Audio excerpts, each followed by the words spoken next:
Assalamualaikum. Waalaikumsalam warahmatullahi wabarakatuh. Baik, dengan siapa di mana? Dengan hamba Allah di Medan.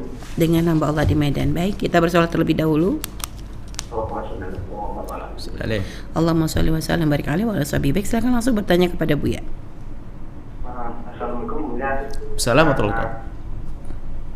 Ini Buya, saya ada penyakit waswas Buya.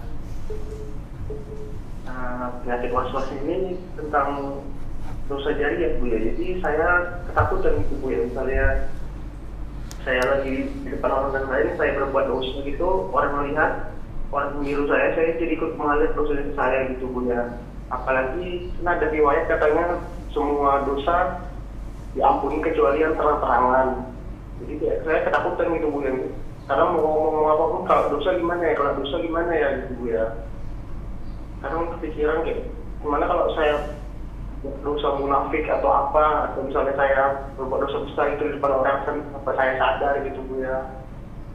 Kadang teringat sendiri terus yang di masa lalu gitu Buya, saya ini berdosa nggak ya waktu itu gitu Buya. Baik. Terima kasih Buya. Cukup ya, baik. Baik, Masya Allah, terima kasih. Ada dua sisi yang berbeda pada Anda. Sisi pertama ada sisi positif. Bahwasanya Anda orang yang takut kepada dosa. Itu harus dikembangkan. Rasa takut kepada dosa itu dikembangkan agar kita tidak melakukan dosa. Tapi sisi lain, rasa itu telah nempel pada diri Anda yang punya masalah di dalam mental Anda. Sehingga rasa takut dosa yang semula positif menjadi negatif bagi Anda. Sehingga menjadikan Anda terpuruk. Ingin buat apapun takut dosa. Nanti kalau dosa bagaimana? Nah, dan kalau yang demikian nggak cukup dengan ilmu. Kalau ilmu sederhana, tapi Anda untuk menerapkannya nggak gampang. Baik, saya jadi ilmunya dulu sebelum nanti masalah ilmu waswasnya tadi. Ilmunya adalah ada orang bilang saya sholat di rumah saja deh. Kalau saya pergi ke masjid nanti di pinggir jalan lihat perempuan buka aurat, saya dosa. Daripada saya dosa mending saya sholat di masjid. Padahal ini bisikan bukan bisikan daripada bisikan kebaikan. Itu setan yang mengajari dia untuk tidak pergi ke masjid. Cuman bahasa setan bahasa fikih dia. Bahasanya bahasa syariat. Kalau di luar kamu maksiat nanti kan begitu. Akhirnya orang itu memilih tinggal di rumah, salah. Maka seharusnya apa? Harus paham bahasanya semua yang mengajak kita untuk meninggalkan kemaksiatan adalah bisikan setan. Sehingga langsung saja dilawan setan. Oke, berarti aku akan pergi ke masjid dan aku pastikan aku tidak melihat itu. Dengan macam-macam cara.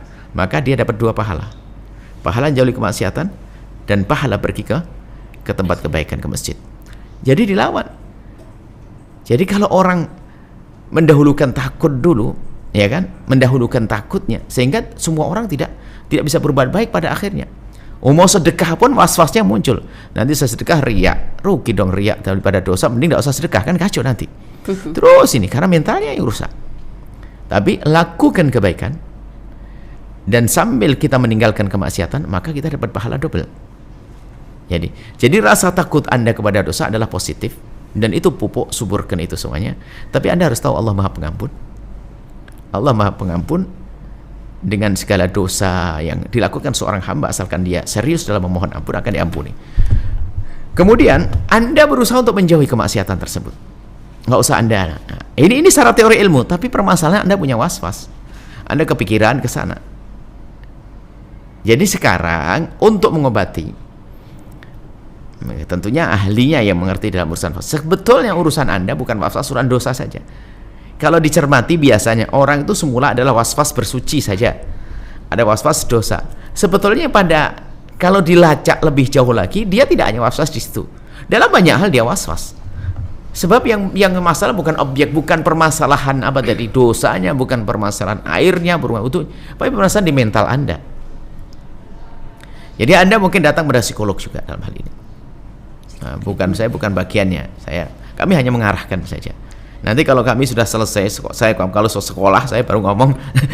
Jadi ini psikolog ada ahlinya. Ahlinya Anda akan diberi pengarahan. Sehingga itu ada ilmunya sendiri. Dan kami ingatkan kepada siapapun yang punya permasalahan bersama psikologi itu, jangan lalu menganggap ini pasti saya udah gila, malu. Kalau saya dibawa ke sekolah berarti saya gila. Oh, enggak. Kita itu semua punya potensi untuk kena masalah psikologi. Karena kita mental, seperti kulit itu potensi untuk korengan.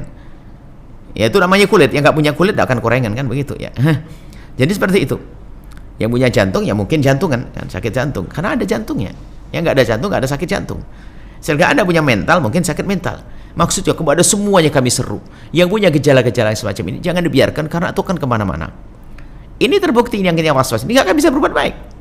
Karena berbuat baik pun takut dosa. Berbuat baik takut dosa. Pastinya kita punya, siapa sih dari kita yang nggak berdosa? Tapi kehebatan kita di saat kita berdosa lalu kita mohon ampun dan kita menjauhkan dari dosa semampu kita. Seperti itu.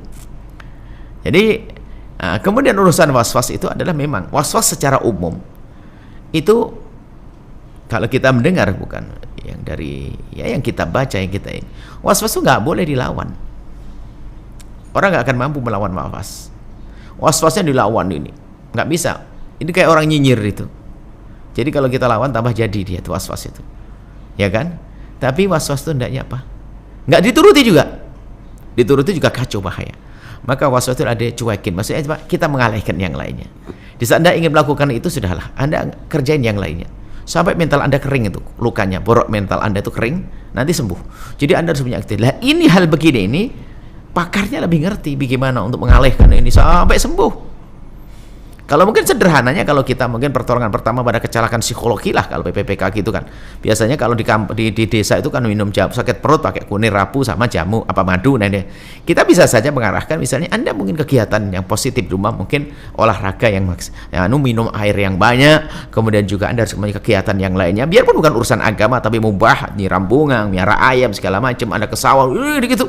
Ada aktivitas, maka itu akan membantu Anda untuk melupakan itu. Lihat, supaya tidak menuruti was-was Anda, dan juga tidak Anda lawan was-was Anda itu, tapi Anda alihkan semacam itu. Itu diantaranya mungkin pertolongan pertama. Adapun selanjutnya Anda bisa tanya kepada ahlinya di tempat Anda, yang mereka mengerti agama juga, karena kita tidak boleh serta-merta mengatakan masalah psikologi ya. Tapi karena kami belajar ya bukan ilmu psikologi, kami belajar ilmu syariat, di dalamnya ada ilmu tarbiyatul ruh, tarbiyatul nufus, ilmu tentang hati. Maka justru karena kami selalu belajar ilmu membersihkan hati, belajar ya, bukan saya bersih hati saya, ilmu membersihkan hati, maka akan kami tumpangkan sesuatu yang kami tidak punya, biar ditolong sama orang, ilmu psikologi. Bisa saja kadang-kadang kalau seorang guru ustadz mengatakan, oh itu adalah penyakit hatimu, adalah kurang iman, kurang tahu. Saya nggak bisa begitu. Karena saya ternyata di sana ada satu ilmu yang saya kurang menguasainya, dan ternyata ini nyambung di sini. Sehingga bisa jadi benar ini permasalahan kurang iman, kurang himmah, kurang semangat dalam kebaikan, kurang mungkin iya, tapi ada sisi lain yang harus saya bidik. Bahasanya ada satu ilmu yang ahlinya bisa mengetahui. Makanya di pondok kita pun hari ini gencar kita untuk bagaimana semua guru, semua ustadz harus belajar ilmu itu agar bisa menyelesaikan permasalahan umat. Baik, itu saja. Jadi Anda punya masalah psikologi, Anda hendaknya datang kepada ahlinya, kemudian setelah itu Anda turuti, ikuti, insya Allah sembuh. Dan yang pertama adalah kepada semuanya, semua harus sadar kalau dia sakit. Orang yang tidak menyadari sakit, bagaimana akan diobati? Anda pergi ke dokter obati saya. Dia ngomong, sakit apa kamu? Nggak ada. Ya nggak bisa dokter ngobati. Anda harus jujur dong, saya begini loh punya permasalahan, saya ini. Dia didiagnosa nanti. Dikasih gambaran tentang jenis penyakitnya, kemudian pengobatannya. Anda ngaku dulu, sadar dulu. Sekarang cuman kenapa kok saya ngomong masalah psikologi itu banyak itu? Sebab banyak orang katanya dia punya ilmu, kadang pendidikan tinggi, tapi dia nggak sadar, nggak punya kesadaran. Disuruh pergi psikologi, katanya nggak mau, dianggap gila dan sebagainya. Ini adalah unik. Makanya kita pengen, kenapa kok saya ngomong di psikologi? Karena saya juga pusing, saya kayak saya kena juga, karena setiap pertanyaan di pertanyaan bermajelis kita permasalahan psikologi. Berarti ilmu ini harus dipelajari dong. Harus belajar ilmu ini. Saya pun stres ini. Saya juga stres juga nanti. Jadi mohon kepada semuanya, biar kita menemukan orang itu katanya pendidikan dia pengusaha sukses juga, dia pengalamannya juga ada, nggak mau pergi psikolog. Katanya apa? Nggak mau, pokoknya ajib. Dia tahu sakit, kenapa tidak mau? Dia tidak nyadari, maka sadar sakit. Nggak apa-apa. Cuman kalau ini dibiarkan bisa jadi gila beneran, saya takut-takutin ini. Sama, koreng di jempol itu biasa mula-mula. Itu biarkan bisa diamputasi loh ya. Kayak gitu loh maksudnya. Bukan nakuti bilang enggak, tapi bisa sembuh. Mohon kepada semua yang punya masalah psikologis sembuh. Karena apa? Efek dari penyakit psikologi itu adalah lebih dahsyat daripada efek penyakit fisik. Orang penyakit fisik tangannya sakit mungkin bisa saja dia zikirnya lancar, tapi psikologi rusak, pikirannya ini semuanya rusak. Dan kita dengar berita di Indonesia, tidak tahu jutaan, berapa puluh juta ya ini punya psikologi, tidak tahu dari mana data itu. Saya juga mengatakan wah itu nggak jauh, apa? Wong kita aja tidak pernah survei, tidak pernah mengadakan angket, tidak pernah mengadakan sensus. Kita juga biasa ini majelis sih, ketemu orang. Maka permasalahan adalah orang nggak menyadari kalau dia punya sakit, kemudian dia tidak berobat. Ini bahaya sekali. Dan dia tuh nularnya apa? Orang yang punya masalah psikolog itu bikin orang stres juga sebabnya. Itu loh. Akhirnya nularnya banyak. Jadi mohonlah yang punya permasalahan segera diselesaikan. Dan tolong kepada ahlinya yang punya ilmu psikologi. Anda mungkin dengar suara ini. Anda bisa bergabung, yuk kita membuat satu. Kami lagi merintis, mohon ini. Saya ingin menyadarkan juga yang punya ilmu ini agar kerinduannya untuk Anda punya ilmu psikologi biarkan begitu saja. Jadi dosen hanya jadi dosen saja. Bagus jadi dosen ngajar yang lainnya. Tapi ternyata harus ada penanganan yang spesial kepada masyarakat yang lebih serius lagi dalam hal ini. Yang punya keahlian ilmu, ayo kita bergabung atau kita pesantren-pesantren belum ada kesadaran masalah ini di tempat-tempat banyak. Kita harus mensosialisasikan kesadaran masalah ilmu ini, bukan mengajari mereka. Paling tidak mereka sadar kalau punya masalah datang nggak ada ahlinya.